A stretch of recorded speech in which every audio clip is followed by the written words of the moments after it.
Assalamualaikum warahmatullahi wabarakatuh. Perkenalkan, nama saya Dimyati Rosi. Saya salah satu mahasiswa Sekolah Tinggi Agama Islam Miftahul Huda Subang, yang pada kesempatan kali ini saya akan membuat video bahan ajar di mana saya mengambil dari materi pelajaran Akidah Akhlak MTS kelas 7, yaitu tentang pembahasan salah satu akhlak tercela adalah riya. Baiklah, simaklah video berikut ini.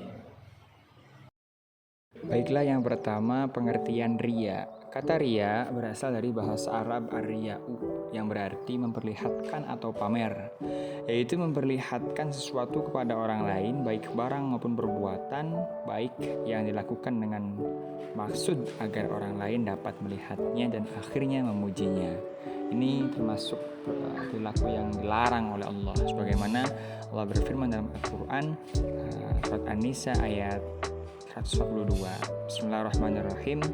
Innal munafiqina yukhadi'una Allaha wa huwa khadi'uhum wa idza qamu ila sholati qamu kusala yura'una an-nasa wa la yazkuruna Allaha illa qalila. Yang artinya sesungguhnya orang-orang munafik itu menipu Allah dan Allah akan membalas tipuan mereka.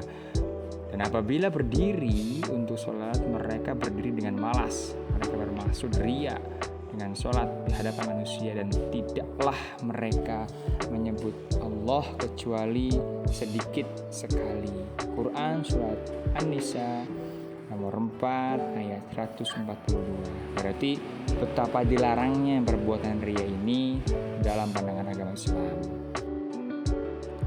Adapun pembagian riya terbagi menjadi dua, yaitu riya jali dan riya khafi. Riya jali, ibadah atau kebaikan yang sengaja dilakukan di depan orang lain dengan tujuan tidak untuk mengagungkan Allah, melainkan demi mencari pujian orang lain, untuk kebanggaan atau tujuan lain selain Allah Subhanahu wa taala. Nauzubillah.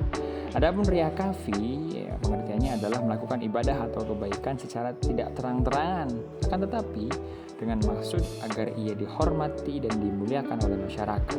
Riya khafi merupakan penyakit hati yang sangat halus dan samar, yang ujungnya sama dengan riya jali, yaitu mengharap pujian dan sanjungan dari orang lain. Jadi kedua-duanya sama-sama buruk. Yang pertama terang-terangan, dan yang kedua disembunyikan, namun niatnya ingin dipuji orang lain, bukan karena ingin mendapat ridha Allah. Jadi harus dijauhi kedua-duanya.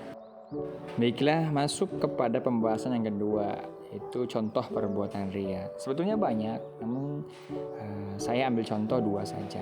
Yang pertama, seorang siswa mau melaksanakan tugas piketnya secara baik sesudah guru masuk ke kelas, dengan harapan atau niat agar guru menilai bahwa siswa tersebut tergolong siswa yang rajin melaksanakan tugas. Jadi ini tidak boleh ya, harus penuh tanggung jawab dan memang tidak mengharapkan pujian gitu.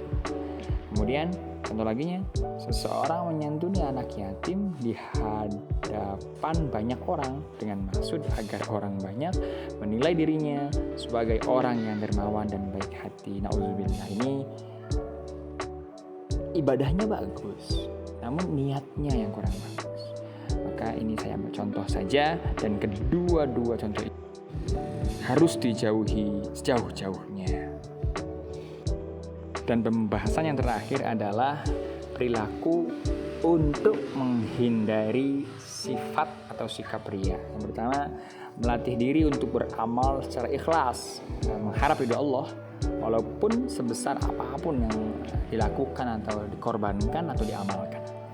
Yang kedua, menahan diri agar tidak emosi apabila ada orang lain yang meremehkan kebaikan yang kita lakukan.